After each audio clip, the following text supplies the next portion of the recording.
Pedimos que tú bendigas este tiempo, que nos dé fuerza, Señor, y que podamos compartir la palabra y que caiga en buena tierra, en corazones preparados, dispuestos y listos ya para recibir la instrucción, la palabra para hoy. Bendice nuestras vidas, quita todo impedimento, Señor, de la índole que sea, y trae un renuevo y una fortaleza espiritual a nuestras vidas. Te damos gracias por este tiempo de estudio de tu palabra, bendícelo y que sea tu Espíritu Santo el que nos ilumine y nos hable al corazón. En el nombre bendito de Jesús. Amén. Amén. Vamos a Daniel, capítulo 12, por favor. Daniel, capítulo 12. Vamos a leer los primeros versículos de este maravilloso libro. Libro que hay que leer ahora más que nunca, ¿saben? Más que nunca. Hay que leer las profecías, las visiones que tuvo este hombre. Hay dos personas en el Antiguo Testamento que recibieron revelación sobre los últimos tiempos. Solamente dos. Muchos profetas recibieron revelación para su época o para tiempos cercanos a su época. Pero hay dos profetas que especialmente destacan, dos hombres que especialmente destacan por encima de los demás. Uno es el profeta Daniel. Dice la Biblia que muchas de las cosas que él recibió y muchas de las cosas que él dejó escritas en su libro, él no las entendía. Él por fe las escribía y ahí las dejaba, y el Señor le decía, esto es para el fin de los tiempos, para los últimos días. Y otro hombre que dice literalmente en Génesis 49:1, no lo vamos a leer, pero si lo quieren, recuérdenlo. Génesis 19:1, un hombre que antes de morir llama a todos sus hijos, me refiero al patriarca Jacob, y les dice, acercaos, que os voy a declarar lo que va a pasar en los últimos tiempos. Y esa palabra, los últimos tiempos, aparece también con las mismas palabras en el libro de Daniel.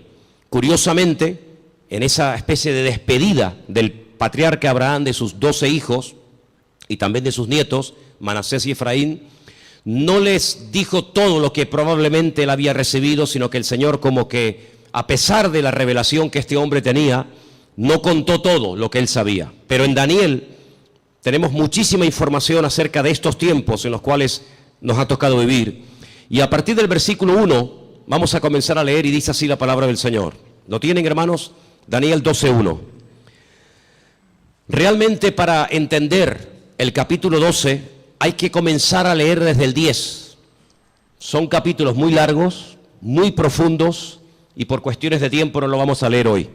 Pero yo les pediría a ustedes que hoy o a lo largo de esta semana lean tranquilamente los capítulos 10, 11 y 12 del libro de Daniel, para que veáis qué información tan tremenda el Señor nos está dando a través de este hombre. En aquel tiempo se levantará Miguel, el gran príncipe, que está de parte de los hijos de tu pueblo. Será tiempo de angustia, cual nunca fue desde que hubo gente hasta entonces. Pero en aquel tiempo será libertado tu pueblo y todos los que se hallen escritos en el libro. Muchos de los que duermen en el polvo de la tierra serán despertados, unos para vida eterna y otros para vergüenza y confusión perpetua. Los entendidos resplandecerán como el resplandor del firmamento, y los que enseñan la justicia a la multitud como las estrellas a perpetua eternidad. Pero tú, Daniel, cierra las palabras y sella el libro hasta el tiempo del fin. Muchos correrán de aquí para allá y la ciencia se aumentará. Y yo, Daniel, miré, y he aquí otros dos que estaban en pie, el uno a este lado del río y el otro al otro lado del río. Y me dijo uno de los varones que estaba vestido de lino, que estaba sobre las aguas del río, ¿cuándo será el fin de estas maravillas? Y oí al varón vestido de lino que estaba sobre las aguas del río, el cual alzó su diestra y su siniestra al cielo, y juró por el que vive por los siglos, que será por tiempo, tiempos y la mitad de un tiempo. Y cuando se acabe la dispersión del poder del pueblo santo, todas estas cosas serán cumplidas. Y yo oí, mas no entendí. Y dije, Señor mío, ¿cuál será el fin de estas cosas? Él respondió, anda, Daniel, pues estas palabras están cerradas y selladas hasta el tiempo del fin. Muchos serán limpios y emblanquecidos y purificados. Los impíos procederán impíamente y ninguno de los impíos entenderá, pero los entendidos comprenderán.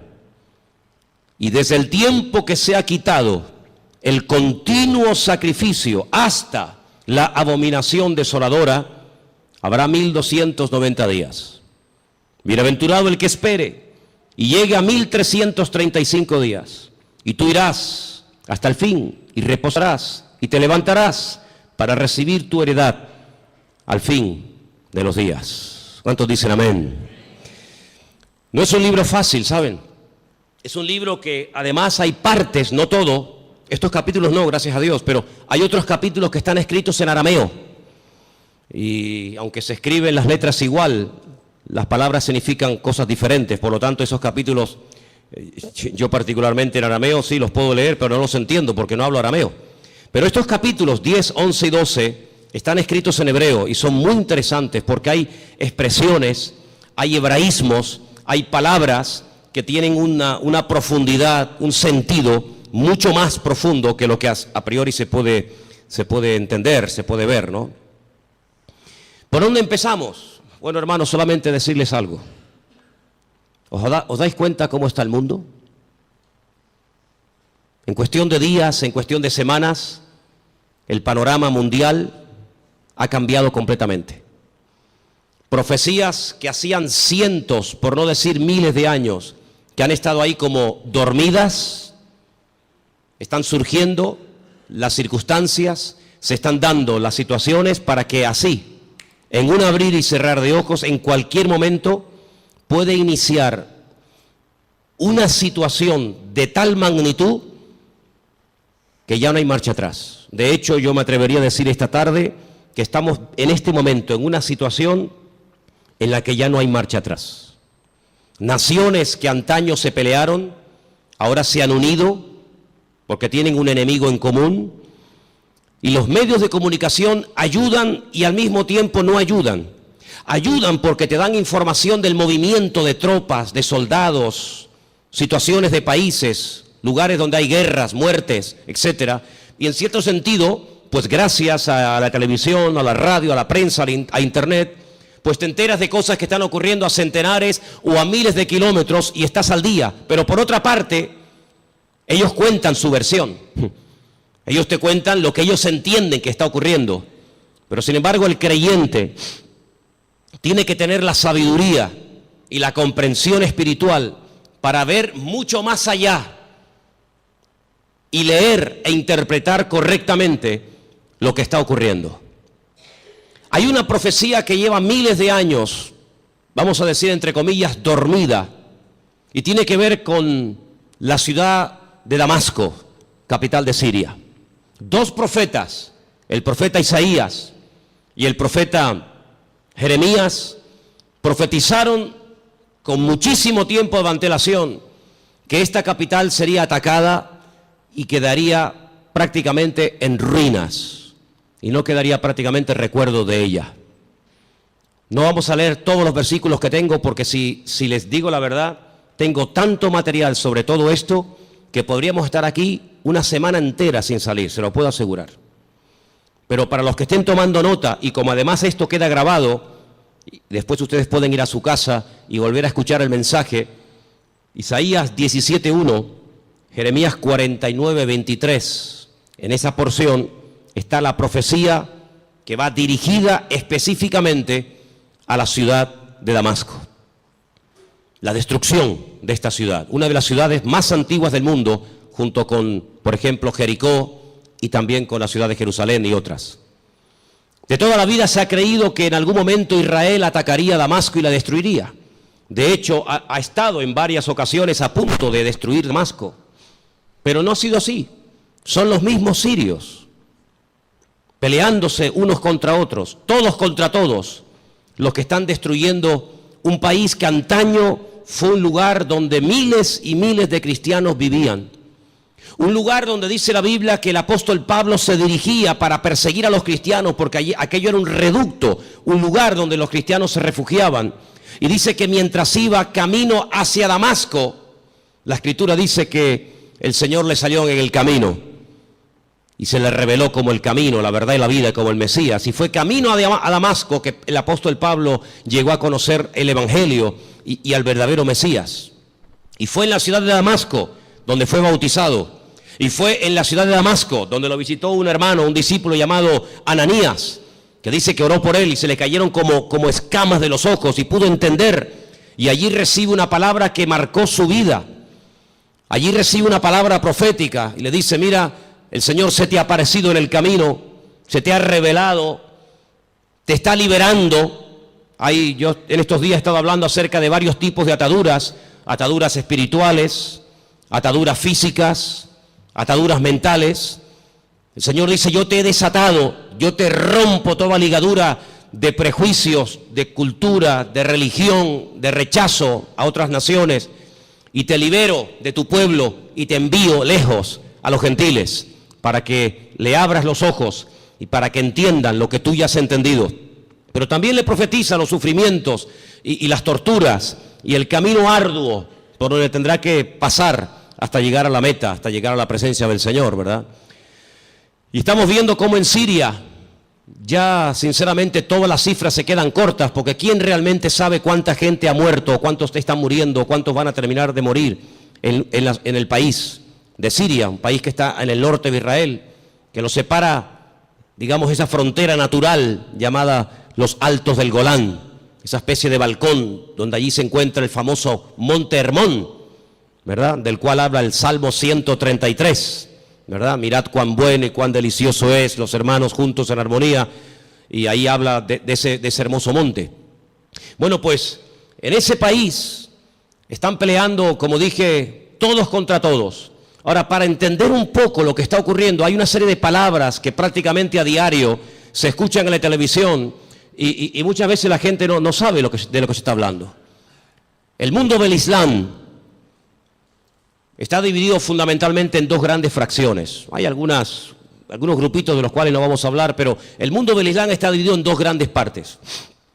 Casi con más de un 80% están los suníes, y con un 13% están los chiíes. Y de esto oímos hablar mucho a diario, ¿verdad? Los suníes, los chiíes. Y aunque hay países donde están todos juntos, pero hay después otros países que son mayoría suníes o mayoría chiíes. Por ejemplo, los países donde son mayoría los suníes, con más del 80%, es Arabia Saudita, donde se encuentra la Meca, Kuwait, los Emiratos Árabes, Jordania, Egipto, Pakistán, Afganistán, Yemen y otros más. Los países con mayoría chií, Irán, Persia, como lo llama la Biblia a la cabeza, parte de Irán, Líbano. Decir Siria, pues es un poco complicado, porque en Siria están ahí todos contra todos. Azerbaiyán, Bahrein. Cada uno de estos grupos, todos creen en el profeta Mahoma, todos leen el mismo libro, el Corán, pero hay grandes diferencias entre unos y otros. Daré algunas pinceladas para que nos situemos y sepamos de lo que estamos hablando y por qué se matan y por qué se odian tanto los suníes y los chiíes. En cada uno de estos bandos, por decirlo de alguna manera, o de estas fracciones, hay diferentes grupos armados que pelean contra los otros. Por ejemplo, el grupo terrorista más famoso de los chiíes es, sin lugar a dudas, Hezbollah, que son los que están ahí en el norte, en los Altos del Golán, y que en algunas ocasiones han atacado a Israel, e Israel también les ha atacado. Así que Hezbollah es un grupo mayoritariamente chií que está financiado por Irán. Pero luego en el otro bando, en la parte de los suníes, tenemos al famoso grupo Al-Qaeda, responsables de las famosas Torres Gemelas, tenemos a los talibanes, tenemos al famoso Estado Islámico, ISIS, a los hermanos musulmanes que ganaron y después fueron derrocados en Egipto, y tenemos al grupo Hamas. Hamas significa violencia y es el grupo que en este momento está liberando la franja de Gaza, allí al sur de Israel. ¿Por qué se llevan tan mal los chiíes y los suníes? A la muerte del profeta Mahoma, su yerno, que a la vez era su primo, llamado Alí, fue el que ocupó el lugar del profeta Mahoma. Sin embargo, en el grupo de los suníes, su suegro, que fue el que recopiló todas las cosas acerca del Corán, que era de la misma tribu que Mahoma, Abu Bakr, era el que tomó el liderazgo del Islam. La palabra suní viene de la palabra árabe suma, que significa código de conducta. Ellos creen en los ulemas, que son los doctores, los teólogos del Corán, y son los únicos que pueden, digamos, interpretar lo que dice el Corán, los textos del Corán. Por otro lado, los chiíes tienen a los famosos ayatolás, y ellos lo que hacen es que unen la política y la religión, y hay ahí una lucha, porque los suníes dicen que entre Alá y el hombre no puede haber ningún tipo de intermediarios, no se puede adorar a nadie más que a Alá, ¿sí? Pero sin embargo los chiíes, aunque también adoran a Alá y creen en el Corán, y van a la Meca en peregrinación. De hecho, sabéis, la última peregrinación ha sido, como todos los años, catastrófica. Han muerto casi 800 chiíes, la mayoría de ellos procedentes de Irán y de otros países chiitas. Pues ellos además en sus mezquitas tienen fotografías de sus mártires, entre comillas, de sus santos, y en cierto sentido como casi que los veneran. Así que estos dos bandos están enfrentados los unos contra los otros. Y allí en Siria, por ejemplo, están peleando los chiíes contra los suníes contra los chiíes. Unos son apoyados por unos países, otros son apoyados por otros países. Pero curiosamente nada de lo que ocurre en el mundo ocurre por casualidad. Todo tiene una razón de ser. Los hombres no pueden ir de un lugar a otro si Dios no lo permite. Las naciones no pueden dejar sus territorios y abarcar o conquistar otros territorios si Dios no lo permite.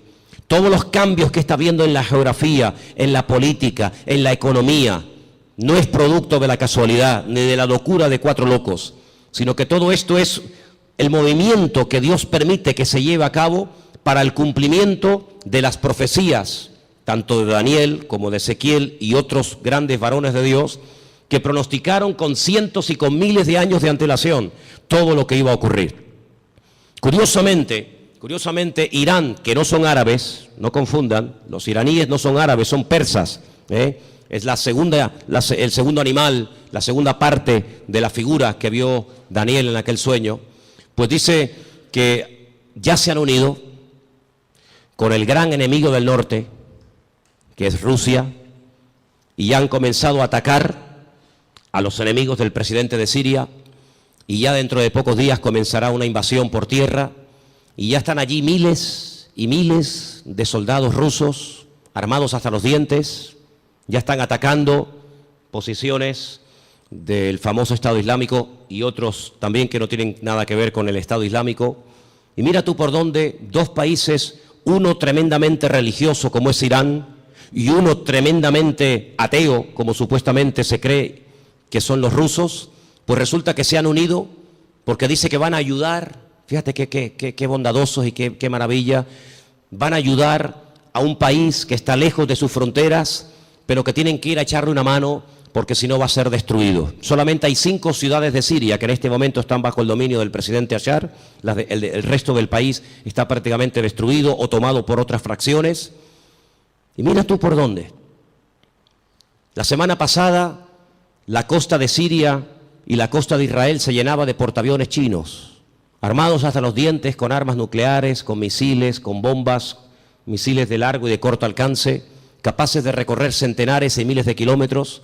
Y mira tú por dónde naciones como China, que no tiene nada que ver con Siria, o Rusia, que está allí con sus problemas, y los iraníes, que tienen también sus problemas recién salidos de todo este follón que han tenido, resulta que ahora se están uniendo como amigos porque van a liberar a Siria. Y nos vamos a quedar con esta información. Nos vamos a quedar simplemente con la idea de que van a ayudar a Siria y cuando se arregle la situación en Siria, cada uno se va a retirar a su respectivo país. ¿Y quién paga esas bombas? ¿Quién paga esos gastos? Los muertos que van a caer por ambas partes, las familias, los uniformes, las balas, los cañones, la gasolina, el gasoil, los aviones, los helicópteros. ¿Por qué todo esto? La Biblia nos dice por qué. Porque el Señor en los últimos tiempos lo que hará es que utilizando entre comillas la excusa de que van a ayudar, de que van a liberar a un país amigo o aliado como puede ser Siria, una vez que lo hayan, digamos, calmado la situación, nada les va a impedir que crucen por el norte y por diferentes partes del país rumbo, como dice la Biblia, a la tierra gloriosa. Porque detrás de todo esto no está simplemente cuestiones políticas o económicas, sino fundamentalmente hay una razón: destruir a Dios y destruir al pueblo de Dios. Israel sabe perfectamente que se encuentra en una especie de callejón, no digo sin salida, porque Israel siempre tendrá salida, y la salida no es mirando a Estados Unidos, la salida no es mirando hacia Europa, sino que, como dice la Escritura, Israel en los últimos tiempos se verá totalmente sola y abandonada, como aquella pobre viuda que se fue cargada o se fue contenta con sus hijos, incluso haciendo honor a su nombre, complacida, y viene del extranjero derrotada y solitaria, sin hijos y sin marido, llamada Noemí, y tiene la pobre Ruth que atenderla en los últimos años de su vida. La Biblia nos enseña que estos últimos tiempos recibe un nombre que nos revela, porque los nombres son muy importantes en la Biblia. Yo siempre he dicho que hay una genética, ¿verdad?, que todos llevamos por dentro, que es hereditaria, pero luego, según la Biblia, el nombre tiene un poder espiritual, una influencia tremenda en las personas. Es una especie de código genético espiritual, ¿verdad? Y esta mujer, cuando viene de Jordania, de Moab, dice que ya no se siente complacida y por lo tanto ya no quiere usar más su nombre, sino que le dice a la gente que le llamen Mará, que significa amargada o entristecida, ¿verdad? Y es interesante ver cómo estamos viendo el inicio de lo que la Biblia habla clarísimamente, que va a ser una tercera guerra mundial sin precedentes en la historia. De todas las guerras que Israel ha tenido, que han sido ya 7, de todas ha salido más que vencedora. Le han atacado por todas partes, de noche, de día, en plenos días de fiesta importantes. Por todas partes, de todas y cada una de las guerras que Israel ha tenido hasta el día de hoy, de todas ha salido victorioso. De esta guerra que está a punto de producirse en cuestión de días, semanas o meses, la única forma de salir con vida es que venga el Mesías en persona y les ayude. Esta guerra es una guerra que jamás se ha visto. Hemos leído en esta tarde en el capítulo 12 de Daniel que hay una especie de protección sobrenatural tipificada o representada en un soldado espiritual, en un arcángel llamado Miguel, que aparece en varias ocasiones en distintas partes de la Biblia. Solamente hay 2 ángeles en la Biblia, solamente 2 ángeles en la Biblia, que la Biblia nos revela su nombre, Gabriel y Miguel. La Escritura dice que Josué, antes de entrar a tomar posesión de la tierra, vio a un varón, y la descripción que nos da el libro de Josué se asemeja mucho a la descripción que nos da Daniel en el capítulo 12, y nos da a entender de que este arcángel tremendamente poderoso llamado Mijael, que significa quien como Dios, Mijael, pues es una protección espiritual que Dios le ha asignado a este pueblo. En algún momento puntual, solamente Dios sabe cuándo, este arcángel, este varón de Dios tremendamente poderoso, que contendió con Satanás por el cuerpo de Moisés, dice el libro de Judas, será quitado, será desplazado, y entonces dice que será un tiempo de angustia cual nunca hubo gente, y más que gente, la palabra es naciones. Desde que hay naciones sobre la faz de la tierra, dice la Biblia que nunca el hombre habrá visto una guerra de tal magnitud, con tanta cantidad de soldados, de armamento y de tropas como esta última. Vamos a leer dentro de unos momentos algunos textos de la Biblia, pero es impresionante los datos que la Biblia te da antes de que comience la guerra. Aún no ha comenzado, aún no existía el siglo XX, o el siglo XXI, cuando todo esto se escribió, y los profetas, por revelación del Señor, recibieron los datos concretos y específicos sobre esta guerra. Por ejemplo, nos dice que llegarán a intervenir más de 200 millones de soldados. Jamás ha habido ninguna guerra con tantos millones de soldados. 200 millones de soldados. Esta guerra se describe de una forma tremenda, con unos detalles que te quedas con la boca abierta en 3 capítulos de la Biblia. Creo que sois capaces de recordar estas cifras. Ezequiel 38 y 39 y Zacarías capítulo 14. Ahí tenéis toda la información acerca de esta tremenda batalla que empezará por el norte, capitaneada y dirigida nada más y nada menos que por Rusia. En el capítulo 38 del libro de Ezequiel nos dice algunas cosas muy interesantes sobre este tiempo final. Y voy a leer algunos versículos para que veáis qué importancia le da el Señor a que el pueblo de Dios no esté en la ignorancia. Hay gente que está muy distraída, muy sumergida en sus problemas, muy metidos en sus cuestiones y se olvidan de que el Señor en su palabra nos dice que tenemos que levantar la vista y darnos cuenta de que nuestra redención está cercana. Ezequiel 38 dice, versículo 1, vino palabra del Señor diciendo, hijo de hombre, pon tu rostro contra Gog.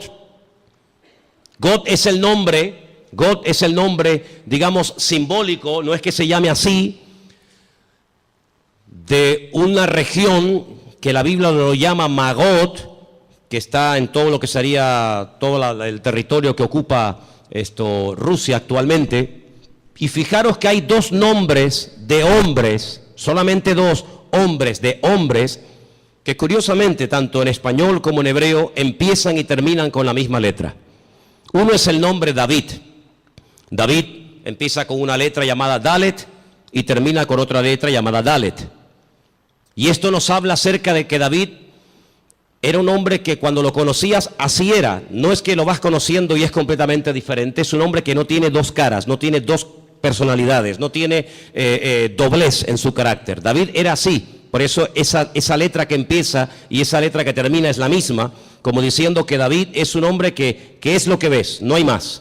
Curiosamente, en un acto de imitación sin precedentes en la historia, a este líder político se le pone un nombre simbólico cuya letra empieza por la G o la Gimel en hebreo y con la misma letra termina la G o la Gimel, God, como diciendo que lo que ves es lo que hay.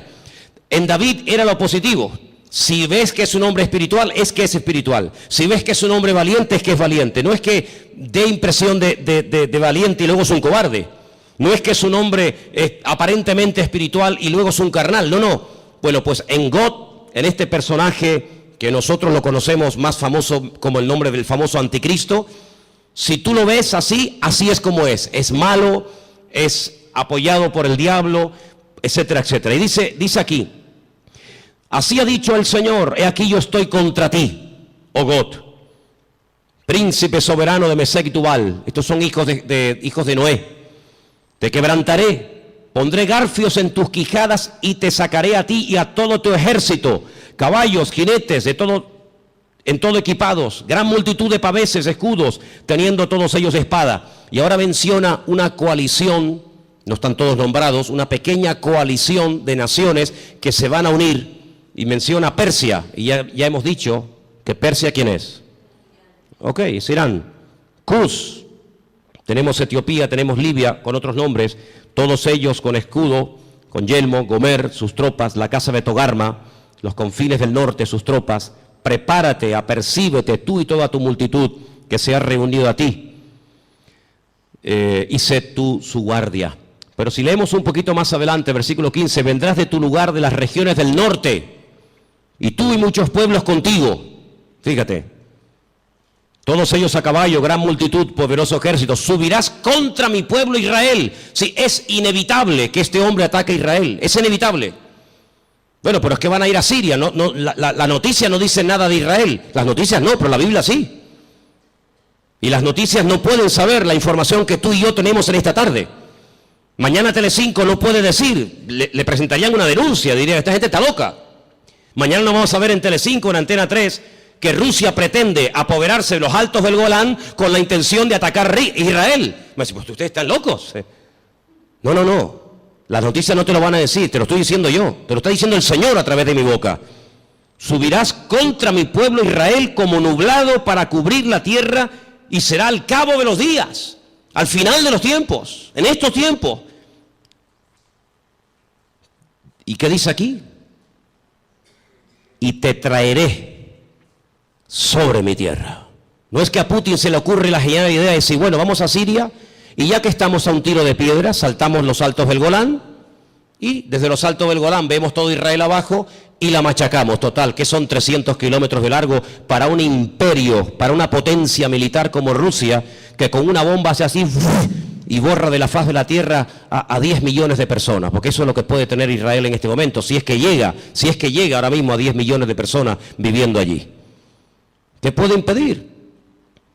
Pero no es él el que lo decide, es Dios el que le dice a Gog, ven a mi tierra, ven. Y entonces dice, para que las naciones me conozcan, cuando sea santificado en ti, oh Gog, delante de tus ojos. Así dice el Señor, ¿no eres tú aquel de quien hablé yo en tiempos pasados por mis siervos los profetas de Israel, los cuales profetizaron en aquellos tiempos que yo te había de traer sobre ellos? Israel sabe perfectamente que Rusia les va a atacar en cualquier momento. Ya lo hicieron hace poco allí en Ucrania, en el país de nuestro hermano. No se cortan un pelo, no tienen ningún problema, tienen afán de expansión. Quieren recuperar lo perdido e incluso lo que nunca fue de ellos. No atacaron en un momento determinado un país que no tenía nada que ver con Rusia, como fue Afganistán. La Biblia profetiza que Rusia va a atacar en los últimos tiempos a Israel. En aquel tiempo, cuando venga Gog contra la tierra de Israel, dice el Señor, subirá mi ira y mi enojo. Tremendo. Pero vamos al capítulo 39. He aquí yo estoy contra ti, oh Gog, príncipe soberano de Mesed y Tubal. Te quebrantaré y te conduciré y te haré subir de las partes del norte y te traeré sobre los montes de Israel. Otra vez. Te sacaré tu arco de tu mano izquierda y te derribaré tus saetas en tu mano. Sobre los montes de Israel, ahora viene la palabra tremenda. Sí, es verdad, Rusia atacará a Israel, pero sobre los montes de Israel caerás tú y todas tus tropas, y los pueblos que fueron contigo, y aves de rapiña de toda especie, las fieras del campo, le he dado por comida.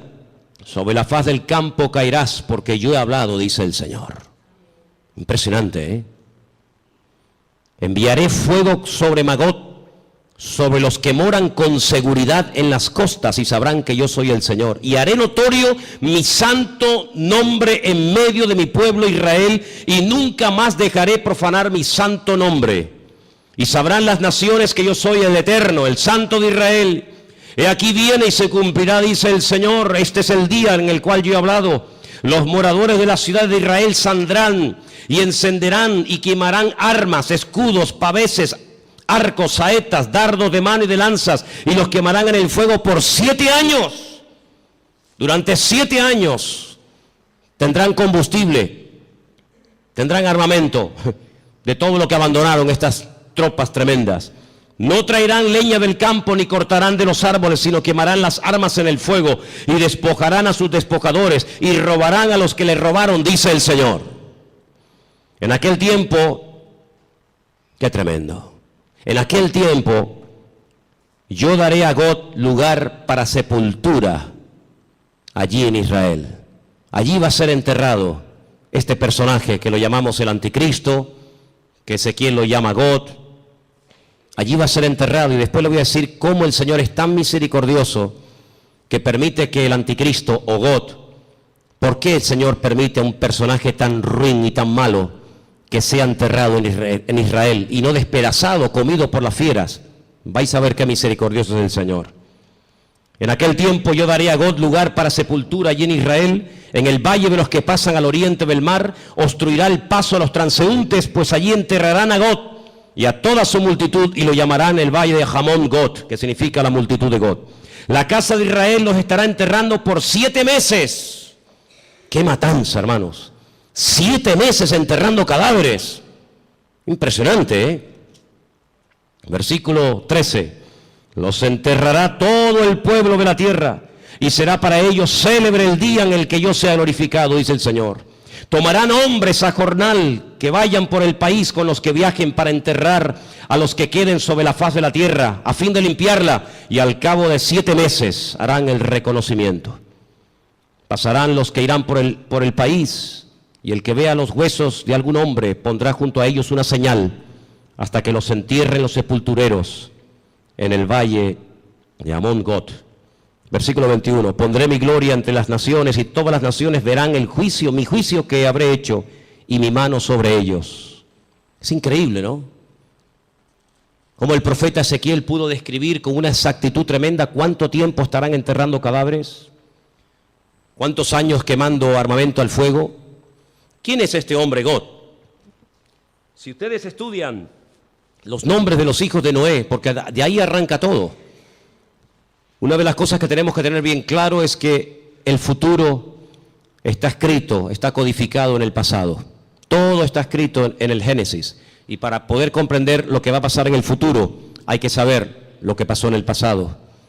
3 hijos tuvo Noé: Sem, Can y Jafet. Cuando Noé sale del arca, planta una viña, dice la palabra de Dios que se emborrachó, perdió el control, se emborrachó, quedó desnudo en medio de su tienda. Y uno de sus hijos, Can, dice el texto hebreo, que se rió, se burló de su padre, no lo cubrió, no lo tapó, lo humilló, se lo contó a sus hermanos, incluso hasta intentó propasarse con su propio hermano, con su propio padre. Sus 2 hermanos fueron de espalda caminando y taparon a su padre. Fíjate qué misericordioso es el Señor, que este personaje que es descendiente de Jafet, no de Can, no de Sem, sino de Jafet, por haber cubierto a su padre, él será cubierto con tierra en los últimos tiempos, en la tierra de Israel. El refrán dice, midá keneged midá, lo que siembras es lo que cosechas, medida por medida. ¿Por qué esperó el pueblo de Israel por María? Al fin y al cabo era una, el resto era tanta gente, 2 millones de personas. ¿Por qué esperó todo el pueblo por María? Porque María, cuando Moisés era pequeño, esperó a ver cuál era el futuro de su hermano Moisés, y no se fue hasta que la hija del faraón lo adoptó y se lo llevó al palacio. Y por ese acto de esperar, de preocuparse por el futuro de su hermanito, que en aquel tiempo era un bebé de 3 mesitos, por ese acto de misericordia y de amor y de interés, años más tarde, el pueblo la espera a ella. Y siempre es así. De ahí que Pablo diga a los Gálatas, si queréis cosechar, tenéis que sembrar, pero sembrar abundantemente para poder cosechar abundantemente. Así que este personaje está a punto de aparecer. Este famoso anticristo está a punto de aparecer, pero ya lo hemos dicho en muchas ocasiones, que en los últimos tiempos habrá una influencia de una institución religiosa que describe perfectamente el libro del Apocalipsis, que dice cómo se visten, dónde están, cómo hablan, cómo no hablan, etcétera, etcétera. Es increíble el impacto que en tan poco tiempo ha producido el Papa Francisco.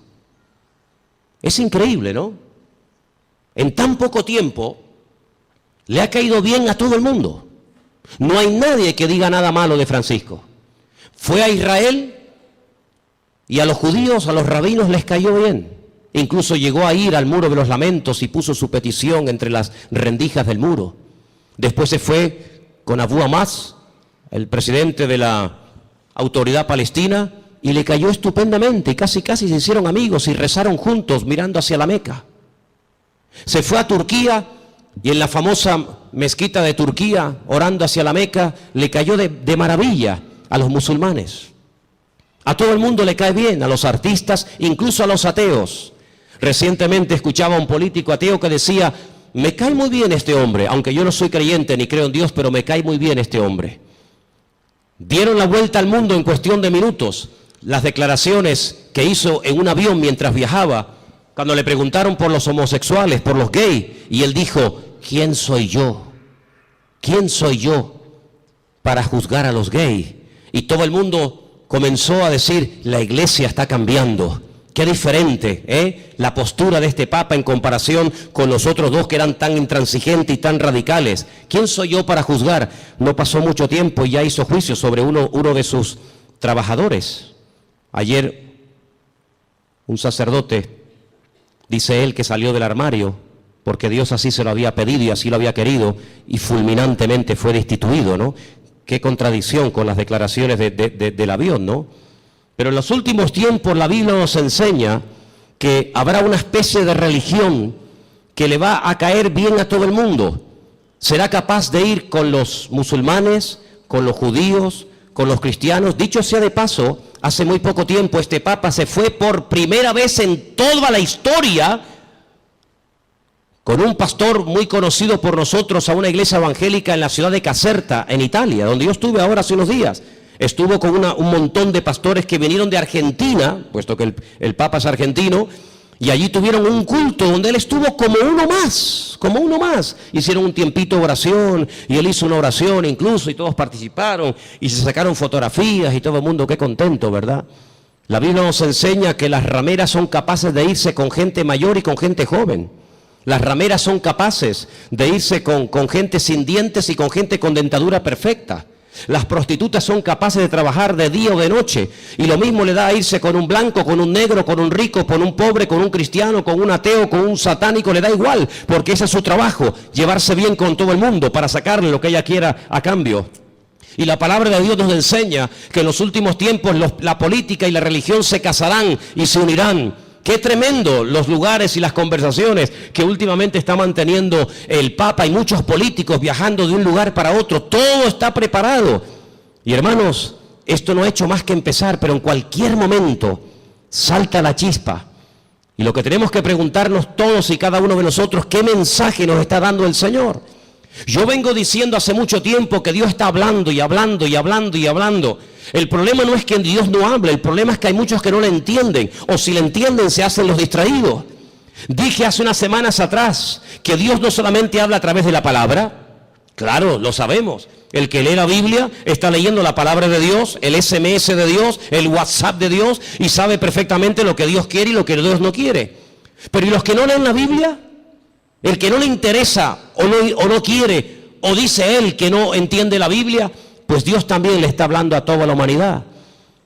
Quiero que vengan conmigo a Génesis 1, capítulo 14, para que os des cuenta algo tremendo que el Señor dijo en un principio. Allí está, en el Génesis 1, 14. Dio una señal, dio un mensaje muy interesante. Y vamos a leerlo en esta tarde. Dice así, Génesis 1, 14. ¿Lo tienen, hermanos? Tengo esta página de la Biblia prácticamente destrozada, entonces espero leerla bien porque la tengo toda pegada. Creo que dice algo así como: y dijo Dios, haya lumbreras en la expansión de los cielos para separar el día de la noche y sirvan de señales para las estaciones. Ahora ya no tengo ese trocito que dice para días y años. Ok, ahí está. ¿Qué es lo que será? Lo mismo que fue.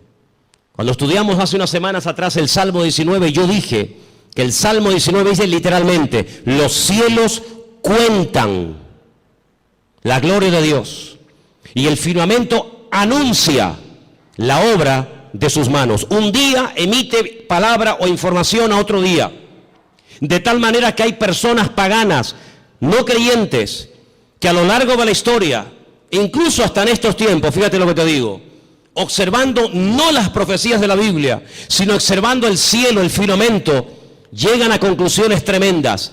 Quiero decirles que en un momento puntual de la historia de la humanidad, el Señor utilizó el astro rey, el sol, la luna y las estrellas para darle un mensaje profético a uno de sus hijos llamado José. ¿Lo habéis olvidado? Dice que él vio al sol, a la luna y a las estrellas que se postraban delante de él. Y Jacob, cuando oye el sueño de su hijo, él entiende perfectamente lo que le está diciendo. El sol es el padre, la luna es la madre y las estrellas son sus hermanos. Curiosamente, las estrellas, los hermanos, llegaron antes que el sol a Egipto, porque siempre es así: primero es la noche y luego es el día. No primero el día y después la noche. Primero había tinieblas y después vino la luz. La tiniebla siempre precede a la luz. Pero fíjate qué curioso, los magos de Oriente, que no sabemos realmente de dónde eran, si eran judíos, si no eran judíos, sabían perfectamente el lugar y el día en el que había nacido el Mesías, porque interpretaron que aquellas estrellas que tenían nombre, la estrella Sadik, la estrella Jamelec, etcétera, se habían alineado, y ellos sabían perfectamente que tenían que ponerse en marcha para llegar a donde, a Belén de Judea, porque allí era donde había nacido el Mesías. Y es que el Señor, en el versículo 14 de Génesis 1 que hemos leído, dice que cuando Él creó el sol, cuando Él creó la luna y Él creó las estrellas, no solamente las creó, número uno, para separar, para hacer diferencia entre el día y la noche, no, sino que dice que las creó para las estaciones. Y la palabra estaciones es la palabra hebrea modín. Y la palabra modín, ¿sabe lo que significa? Fiestas. Es la misma palabra que se emplea en Levítico cuando dice, recuerden las fiestas del Señor. ¿Cuándo tienen que ir? ¿Cuándo no tienen que ir? ¿Cuándo tienen que ponerse en marcha? ¿Cuándo no tienen que ponerse en marcha? En otras palabras, cuando ustedes vean los cielos, ustedes podrán discernir en qué tiempo de su relación con Dios ustedes se encuentran. Es muy importante que tú, hermano y hermana que me escuchas en esta noche, te preguntes, ¿dónde me encuentro ahora mismo en mi camino, en mi relación con Dios? ¿Estoy más cerca? ¿Estoy más lejos? ¿En qué punto me encuentro? Porque el tiempo marca la circunstancia y la circunstancia marca el tiempo. Jesús le dijo, ustedes olvídense de ver señales. Esta generación, como es una generación mala, perversa y adúltera, no se le ha permitido ver señales como a otras se les permitió. Ustedes solamente podrán ver una señal, solamente una, y la van a ver, y se llama la señal del profeta Jonás. ¿En qué consistía? Bueno, le está diciendo, así como Jonás estuvo en el vientre del pez 3 días y 3 noches, así estaré yo, el Hijo del Hombre, en el vientre de la tierra 3 días y 3 noches. Esa señal era la señal de la generación de Jesús. Pero sin embargo, Noé no esperaba esa señal. Porque ¿cuál era la señal de Noé? El diluvio. Pero ¿cuál era la señal de Salomón? La construcción del templo. Y cada generación, cada tiempo tiene una circunstancia, una señal, y cada señal identifica el tiempo. Por eso podemos saber ahora mismo en qué tiempo, en qué lugar, en qué punto del camino yo me encuentro en mi relación con Dios por lo que estoy viendo. Porque repito, la señal, la circunstancia política, social, económica, espiritual, etcétera, etcétera, marca el tiempo en el que yo estoy viviendo. Yo no puedo ver, no puedo orar para ver el nacimiento del Mesías porque Él ya nació, no es la señal de mi tiempo. Yo no puedo esperar, aunque ore, ayune 40 días, tome autoridad y reprenda y declare. Yo no puedo ver al profeta Jonás siendo vomitado en una playa para ir a predicar a los ninivitas. No, porque no es la señal de mi tiempo. Pero ¿cuáles son las señales de nuestro tiempo? Pues algunas de las que les estoy diciendo esta noche. Como Rusia, Persia, las naciones árabes, Europa y el mundo entero le darán la espalda a Israel. Y ustedes dicen, pero ¿cómo es posible que todos? Es que no hay ni uno. No hay ni uno que apoye a Israel. Dice, bueno, los americanos, ya no es como antes. Ya no es como antes. Israel se verá más sola que la una. Y solamente podrá mirar en una sola dirección, hacia arriba. Al Señor tu Dios adorarás y a Él solo servirás. Era como la señal profética en el arca de Noé. El arca de Noé no eran balcones como estos cruceros hermosos que abres la ventana de tu habitación y sales a una terraza.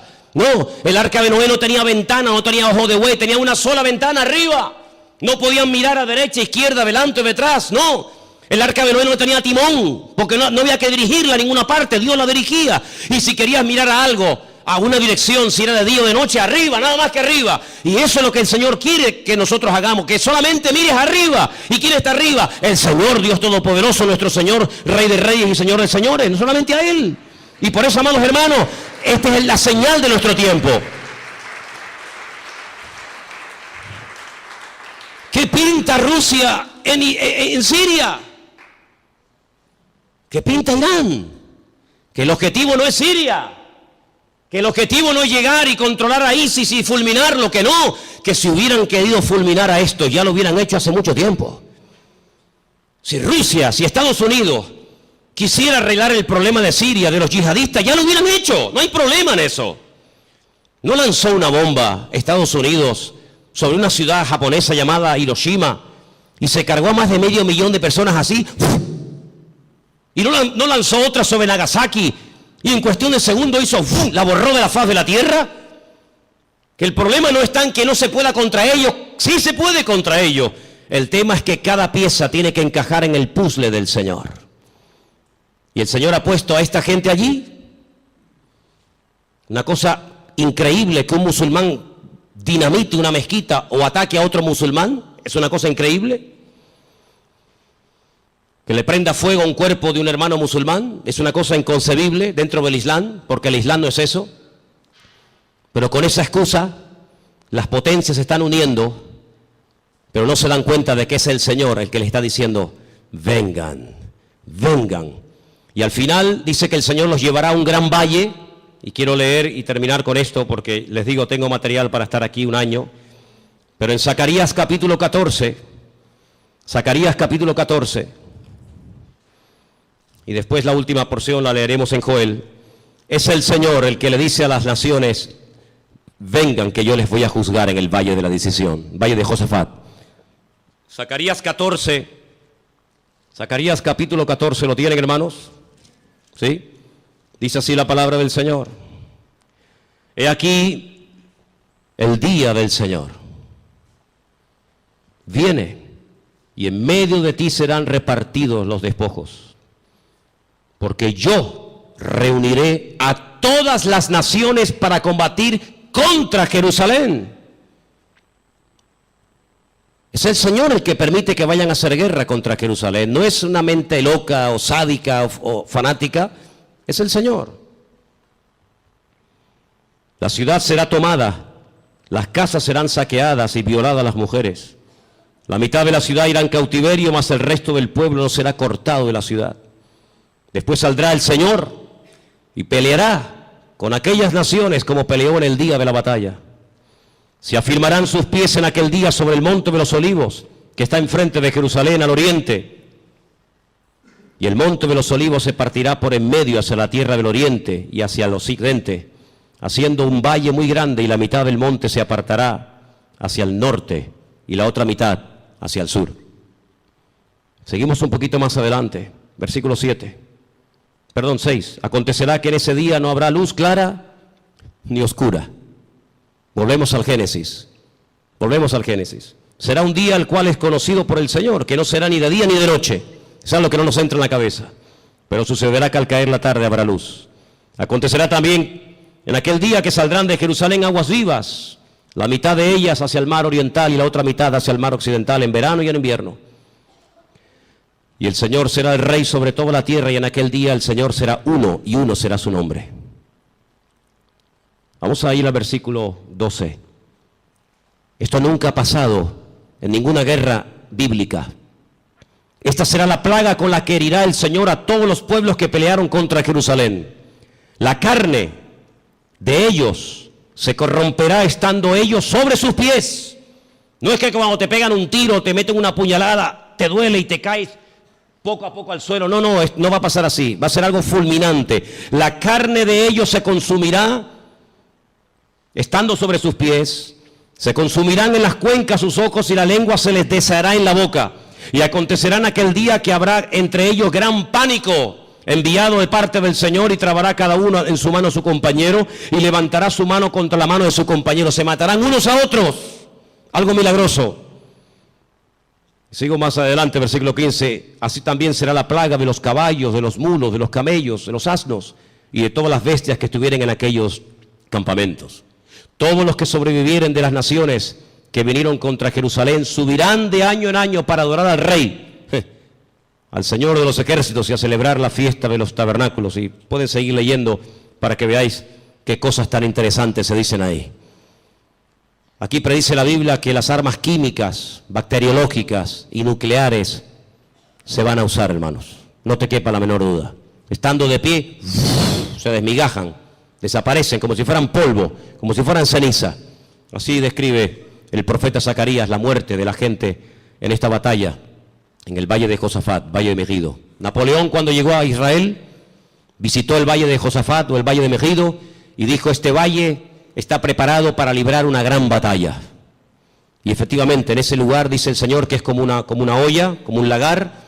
El Señor entrará allí en juicio con todas las naciones, 200 millones de soldados, tierra, mar, aire, por todas partes, árabes, europeos, de todas las partes del mundo, peleando por conquistar Israel, por arrasar de la faz de la tierra a este pueblo, por conquistar Jerusalén y por decir: hemos ganado, hemos vencido, hemos humillado al Dios de Jacob, al Dios de Isaac y al Dios de Abraham. ¿Qué les parece?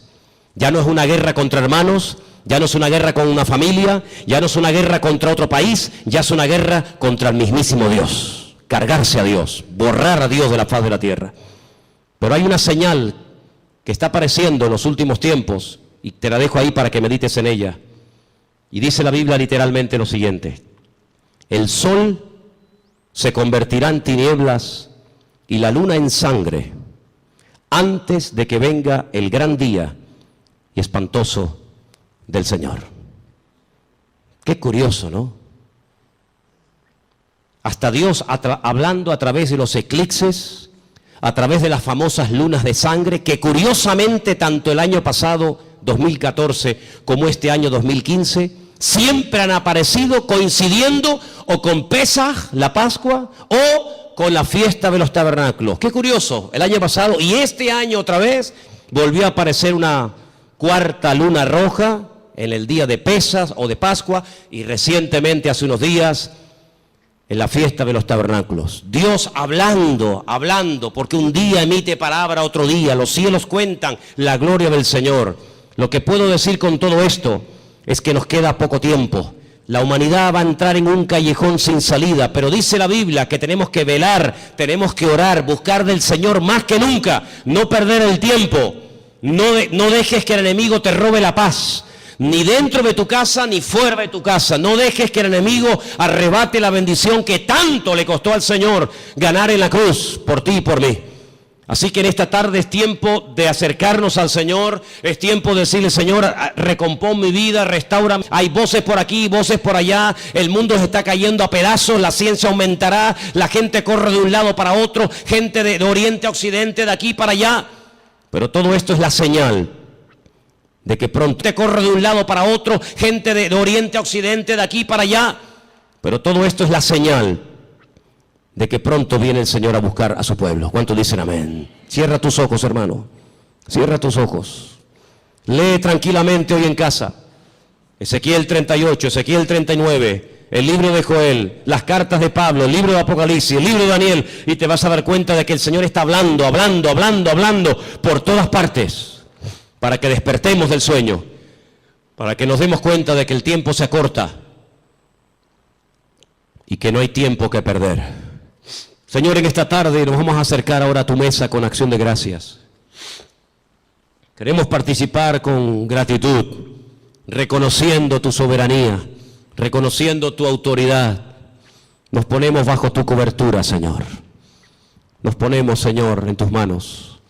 Pedimos que bendigas este pan, este vino, símbolos de tu muerte, de tu victoria, de tu resurrección, de tu venida. Y que en esta tarde lo hagamos, como dice la palabra del Señor, dignamente, valorando cada cosa que tú has hecho por nosotros, Padre. Bendice este tiempo y que podamos salir esta tarde de este lugar renovados,